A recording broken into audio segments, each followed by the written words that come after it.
Hey everyone, and welcome back for another deep dive. You sent over those excerpts from The Four Workarounds by Paulo Savaget, Yeah. and I've got to say, I'm pretty excited to dig into this one. It's a really fascinating book. Okay. Savaget, he explores how people and groups find ways around obstacles Right. using what he calls workarounds. Okay. And these are like unconventional, Yep. but often surprisingly effective methods. So it's less about like brute forcing a solution and more about being clever and kind of sidestepping the problem. Yeah, exactly. He looks at all sorts of examples Yeah. from, healthcare and technology to finance and social justice. Oh, And it's not just, big companies or institutions. right. He also highlights, smaller groups that are like making a huge impact through these clever workarounds. I did notice in the excerpts that it seems like he doesn't shy away from morally complex scenarios either. Yeah, absolutely. We'll definitely be kind of unpacking some of that as we go. For sure. For sure. Okay, so we're going to be dissecting 4 types of workarounds. Okay. Piggybacks, loopholes, next best solutions, and roundabouts. Right. Each one has its own logic and applications. Yeah.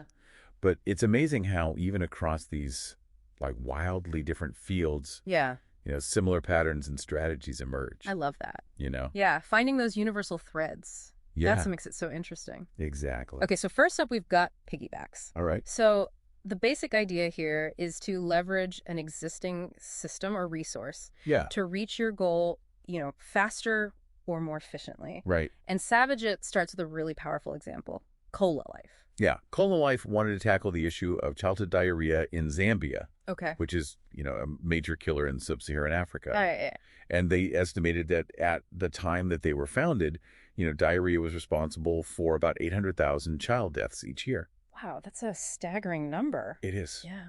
It is. And Life realized that, building a whole new distribution system would be incredibly expensive and time-consuming. Right. So they had this brilliant idea, Okay. piggyback on Coca-Cola's already extensive distribution network, Makes sense. which reaches, even the most remote villages. So instead of reinventing the wheel, they basically said, hey, let's use a system that's already working incredibly Yeah. well. Exactly. Okay, so what did they do? They designed a special package Okay. for this life-saving diarrhea treatment Uh-huh. that fit perfectly between the bottles in a Coca-Cola crate.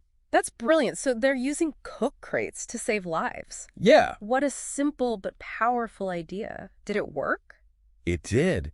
And later on, Cola Life even worked to integrate this piggyback approach into the public sector, Oh, wow. helping the Zambian government distribute the treatment through their own healthcare facilities. So they took it from that private sector solution and then combined it with the public sector for even greater impact. Yeah, That's incredible. right. Makes you wonder where else this kind of piggyback thinking could be applied, right? Exactly. Where else could we be tapping into existing systems Yeah. that are already effectively serving populations or achieving goals? It's a question worth considering, for sure. Right. All right, so Savaget then takes us back to the 1950s, Yep. a time when piggybacking revolutionized the advertising industry. Interesting. So back then, TV commercials were typically a full minute long. Okay. But in 1956, Uncle Ben's Rice and M&M's What? decided to share a single commercial slot and Oh. create back-to-back ads for their unrelated products. Rice and candy. Yeah. Pretty unusual pairing. Yeah, that's a strange combo. But it was a win-win workaround. okay. So both companies maximize their reach and exposure, Right. but they also cleverly get around regulations from the National Association of Broadcasters, the NAB. I see. So they basically hacked the system to get around those limitations on advertising time. Clever. Talk about a savvy move. Did this catch on? Absolutely. Yeah. Piggyback commercials became so popular that within a decade, hundreds were airing each week. It basically became the standard practice. And you know what's interesting? Piggybacking didn't disappear with the rise of the internet. Right. It just evolved. That's right. Think about it. Yeah. You're browsing online, you look at a product, Uh-huh. maybe you don't buy it, Yeah. and suddenly you're seeing ads for that same product or similar ones Right. everywhere you go online. Everywhere you go. That's digital piggybacking in action. It is. It's like those ads can read my mind, but how does it actually work? All comes down to cookies. Okay. So while domain-specific cookies are intended to protect privacy by limiting data collection, Right. companies found a workaround. Okay. They synchronize cookies across multiple platforms, Mm-hmm. And that way they can build a much more complete picture Yeah. of your online behavior. So they basically found a way to use technology that was designed for privacy to actually deliver more targeted advertising. Yeah. That's both clever and a little unsettling. Yeah, it does Yeah. raise those interesting questions about privacy and how much information these companies are gathering about us. Right. But Savaget also shows us examples of advertising piggybacks gone wrong, Oh. which have led to some major PR disasters and even boycotts. Like that time Pepsi tried to capitalize on social justice movements Right. with a commercial that totally missed the mark. Exactly. Or when American Apparel had that tone-deaf Hurricane Sandy sale. Oh, yeah. That just sparked outrage. Yeah. Those are examples of what Savaget calls commensalistic piggybacking, Okay. where one party benefits while the other isn't really affected. Right. But even with that approach, it's clear that awareness of context and, potential negative consequences is crucial. Definitely makes you think twice about how brands try to leverage current events. Yeah. Yeah, for sure. Okay, so Savaget then takes us to a completely different realm. Right. Food and nutrition. Yeah. And he shows how piggybacking is actually being used to combat nutritional deficiencies worldwide. One of the most striking examples is food fortification. Okay. By adding essential micronutrients to existing food items, we can improve public health without requiring people to drastically change their eating habits. I see. It's like iodized salt, right? Yeah, exactly. Which basically eliminated goiter in the United States It's right. and continues to make a huge difference globally. It's amazing how impactful these seemingly small tweaks to our food can be. Yeah, it is. It sounds like a great strategy. Yeah. But are there any downsides? Well, there are always complexities. Sure. Savaget points out that, while fortified cereals have helped to address nutritional deficiencies, some argue that companies are essentially using fortification to market potentially unhealthy processed foods as healthy. So the intent might be good, Yeah. but there's always that risk of, unintended consequences or even exploitation. Precisely. Right. And it highlights the need to carefully consider the potential downsides of any workaround, Okay. even those with, positive aims. Makes sense. Right. Okay. Next, Savaget takes us to Kenya Right. to explore M-Pesa, Okay. which is a mobile money transfer service that has revolutionized financial inclusion in the country. Interesting. And guess what? It all started with a piggyback. Oh, wow. So the initial plan was to piggyback on traditional banking systems Right. to make microcredit more accessible to entrepreneurs in Kenya. Okay. But the team quickly realized that those institutions were adding unnecessary complexity and cost. So they were actually making things harder, not easier. Exactly. Right. What they found during their pilot program Right. was that people were primarily using the service to transfer money, not to access credit. Wow. This led to a big shift in strategy. What did they do? They streamlined their model Okay. and partnered with Safaricom, which is Kenya's leading mobile network operator. I see. This let them tap into Safaricom's existing infrastructure and its network of airtime resellers. Right. Leveraging existing resources instead of trying to build something from scratch. Exactly. So what was the outcome? Well, the impact has been tremendous. Okay. MPs has given millions of Kenyans who were previously excluded from the formal financial system Right. access to basic banking services Right. like money transfers, savings, and even microloans. Wow. So something that started as a simple workaround to facilitate microcredit ended up having this transformative effect on an entire country's financial landscape. It really underscores the power of adapting to unexpected findings Yeah. and embracing what some might call happy accidents. Totally. Sometimes those can lead to even greater innovation. I love that. Yeah. Okay, so we've seen how piggybacks can be used for good, Yeah. for profit, Uh-huh. and for outcomes no one predicted. Right. Now let's dive into a different type of workaround, loopholes. Right. This is where we enter the realm of bending or circumventing the rules. Oh. Sometimes for personal gain, sometimes for social justice, and sometimes for a bit of both. Interesting. What's the first example Savaget throws our way? He starts with a story that's pretty relatable to a lot of us. Okay. International money transfers. Okay. And he tells the story of Christo Karaman, Uh-huh. the founder of TransferWise, Okay. a company that disrupted the traditional banking system Right? by exploiting a loophole in their hidden markups on exchange rates. Oh, those hidden fees. That Yes, always seemed to sneak up on you when you're sending money abroad. exactly. Karaman actually experienced this firsthand. Oh, really? Yeah, he lost a significant chunk of money on a transfer from the UK to Estonia. Ouch. Yeah. And he realized that banks were making massive profits by charging these hidden fees, Right. costing consumers billions of dollars every year. Wow. So he saw a problem and decided to find a way around it. So what did he do? He created TransferWise, Okay. which is now known as Wise, Oh, right. a service that bypassed those hidden charges, Okay. offering a more transparent and affordable way to send money across borders. Did it work? It did. Wise has become a multi-billion-dollar company, Wow. proving that, finding cracks in the system and providing consumers with a better alternative can be a recipe for success. That's pretty inspiring. Yeah, It shows how one person's frustration with a broken system can lead to real change. it really does. And it kind of sets the stage for us to dive deeper into the world of loopholes, Oh, where we'll see how they can be used for everything from escaping debt to challenging social norms and even accessing essential healthcare. that's where we'll pick up next time. Welcome back. So last time we were just starting to unpack this world of loopholes, Right. these clever ways people circumvent rules. And Savaget shares a story from Brazil Okay. about a friend who used a loophole to escape a mountain of credit card debt. Oh, wow. So she racked up this huge amount of debt due to medical expenses. Right. And then those exploited interest rates just ballooned it Oh, yeah. to 80 times the original amount. Wow. And it was almost equal to the value of her house. That's an awful Nightmare scenario that so many people find themselves in. Right. So what did she do? So after seeking legal advice, Okay. she found a loophole in Brazilian law Uh-huh.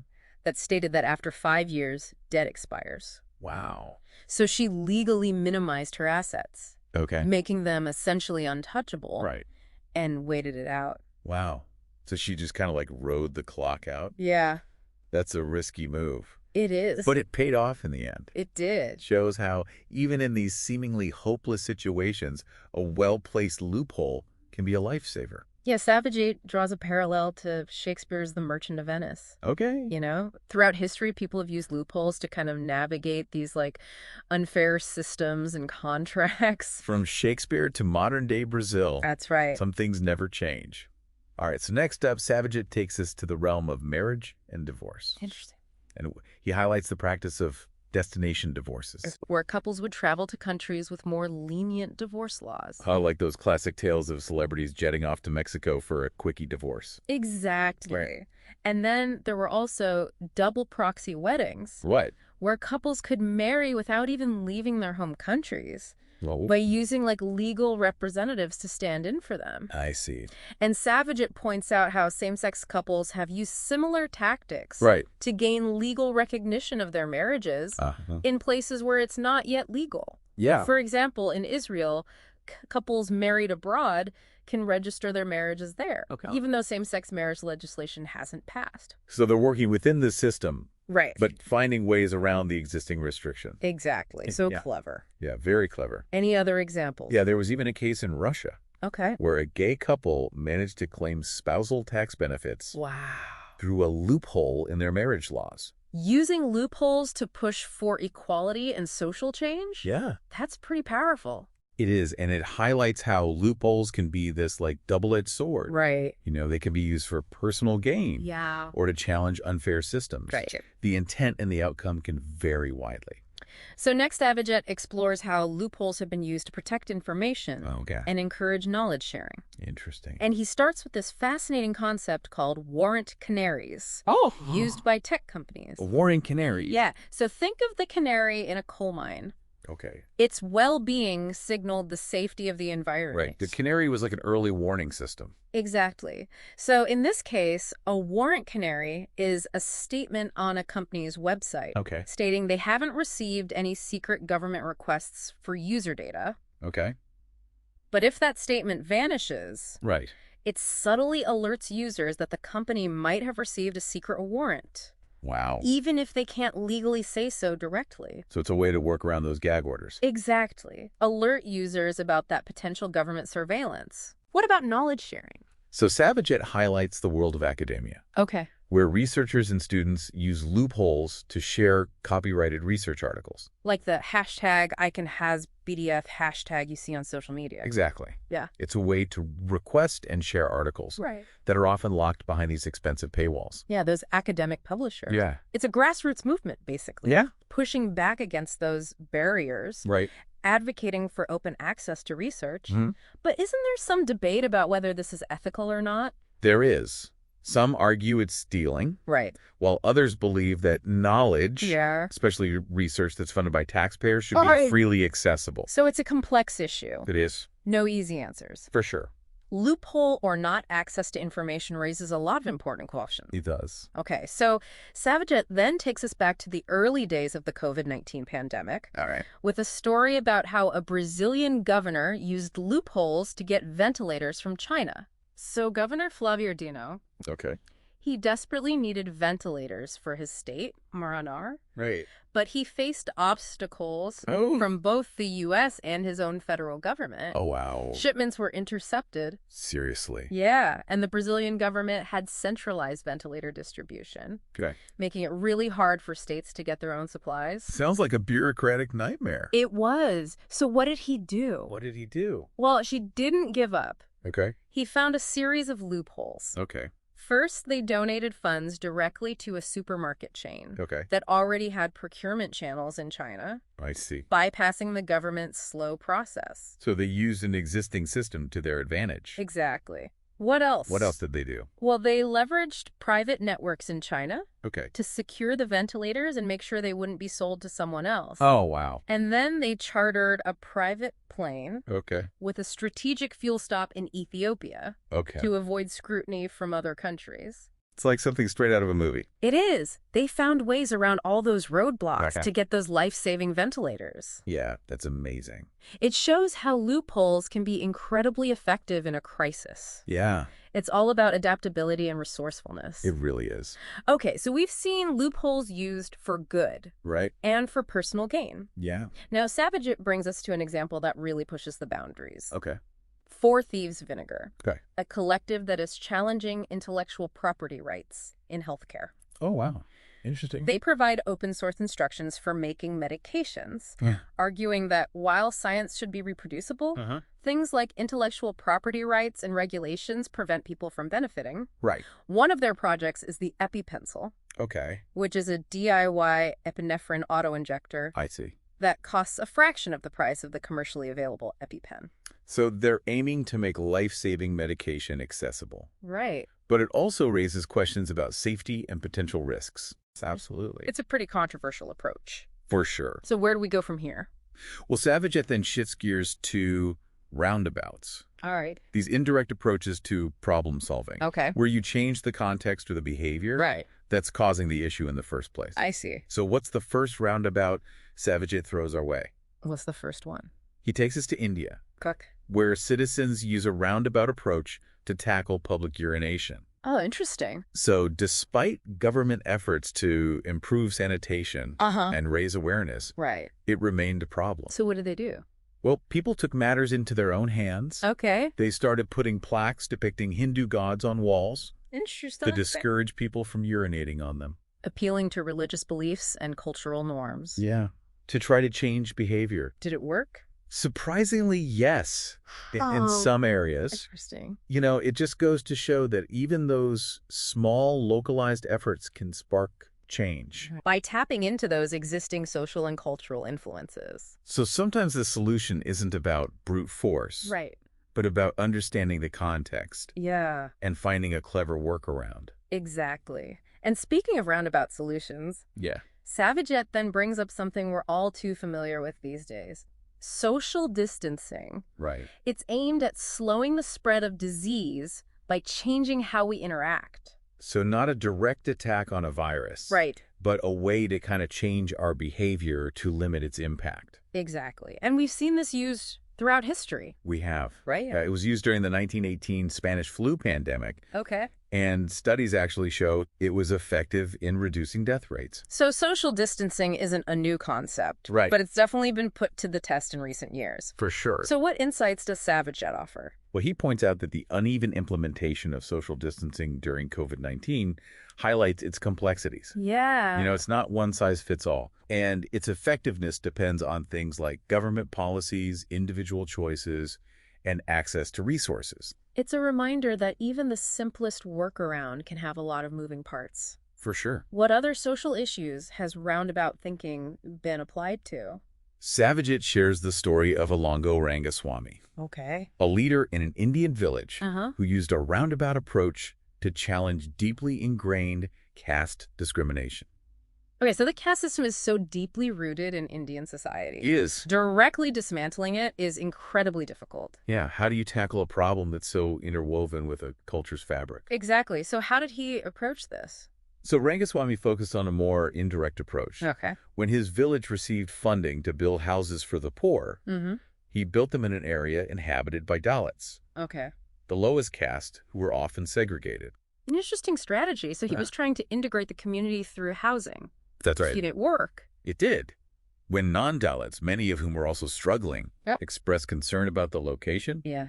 Rangaswamy offered them a solution, Okay. a house, if they were willing to live alongside Dalit families. So he created a situation where people from different castes Yeah. had a shared interest and were more likely to work together. Exactly. What happened? It worked beautifully. Dalit and non-Dalit families began interacting more, Okay. breaking down those barriers of segregation Aw, and fostering a sense of community. I love that. And, it led to further positive changes. Like what? They started working together to advocate for better public services, Okay. like sanitation, housing, water, and electricity. So this roundabout approach not only addressed the segregation issue, Right. but it sparked all this wider positive change. Exactly. It's amazing. That's a great example of how a creative solution can have ripple effects far beyond the initial problem. It really is. What's next? Savaget then takes us to Delhi, Okay. where architects Swati Janu and Didi Sohan used a roundabout approach to help communities facing eviction. Evictions are a huge problem in so many cities. They are. Pushing people into poverty, displacing them from their homes. Right. It's a tough issue to tackle head on. It is. So what did these architects do? They designed a modular school building called Mod School Okay. that could be assembled and disassembled in a day.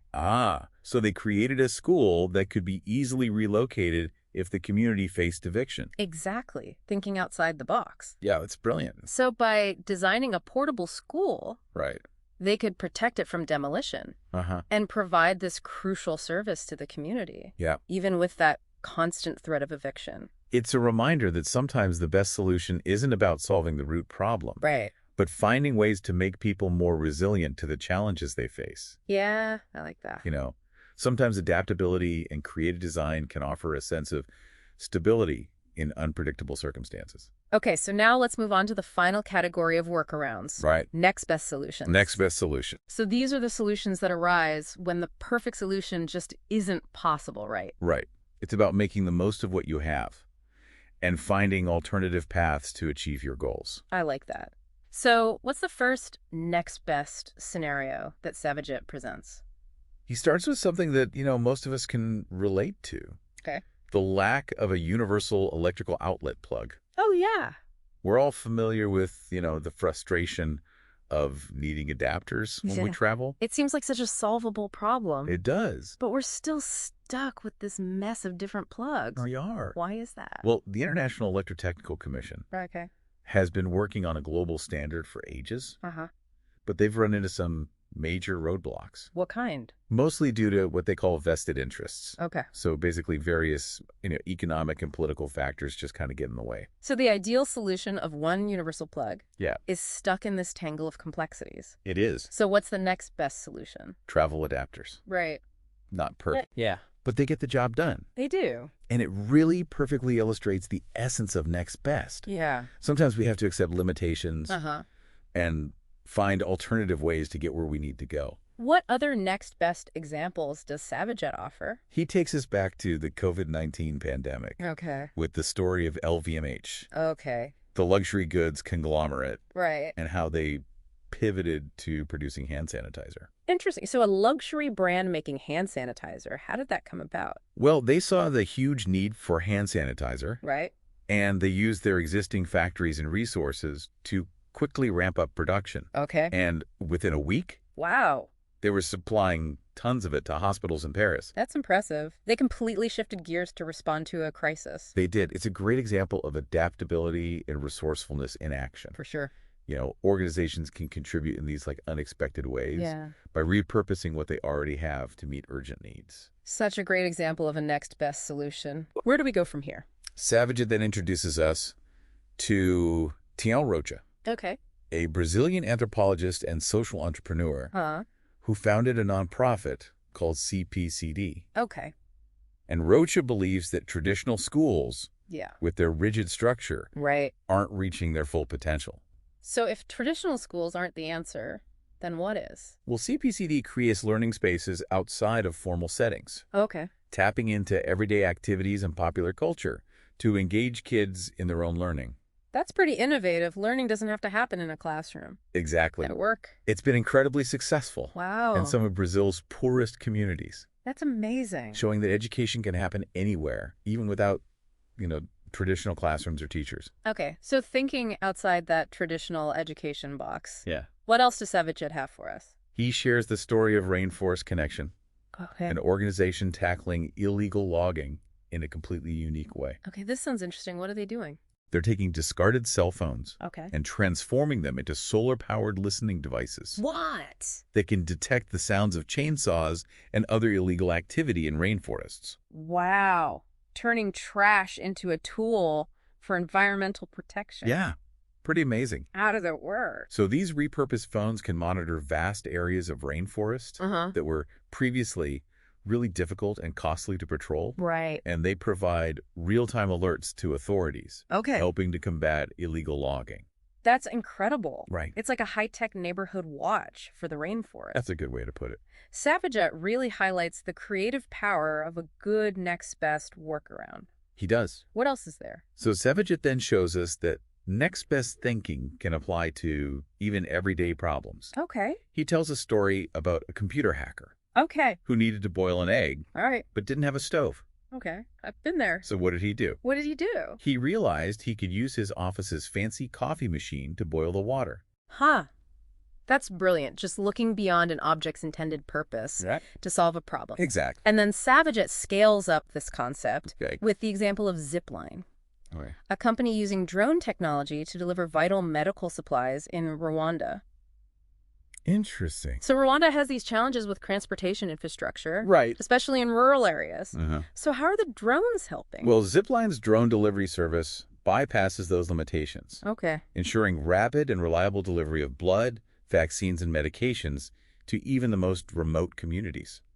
So they're using cutting-edge technology to solve a real-world problem in a way that wouldn't have been possible just a few years ago. Yeah, it's really powerful. That's amazing. Right. It highlights how next best workarounds can be this testing ground for innovation. Right. Pushing boundaries and potentially paving the way for wider adoption in other contexts. So next best is about finding those innovative solutions when the ideal isn't an option. Where do we go from here? So Savaget then delves into the world of cryptography. Okay. And how a series of next best workarounds led to Bitcoin. Bitcoin, the decentralized digital currency that's kind of shaken up the financial world. How does that tie into this? Well, it all started with the cypherpunk movement, a group advocating for privacy and anonymity through cryptography. Okay.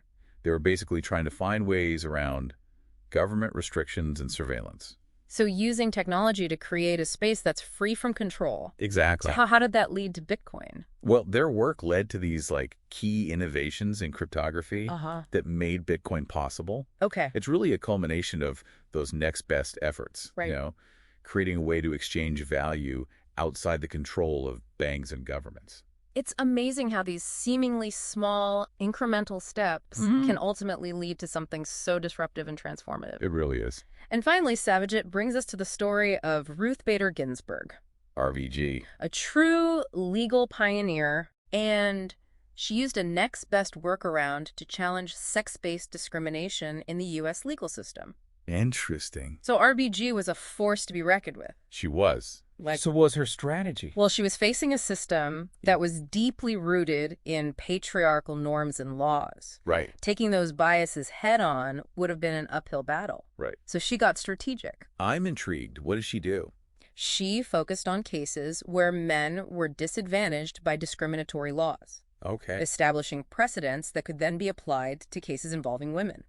That's brilliant, working within the system. Yeah, But finding a way to turn it on its head. exactly. Did it work? It did. Her approach chipped away at the foundation of sex-based discrimination, Wow. gradually shifting legal interpretations and paving the way for greater equality. RBG was a master strategist. She was. Her story shows that even in a system seemingly resistant to change, Yeah. a clever workaround can have a lasting impact.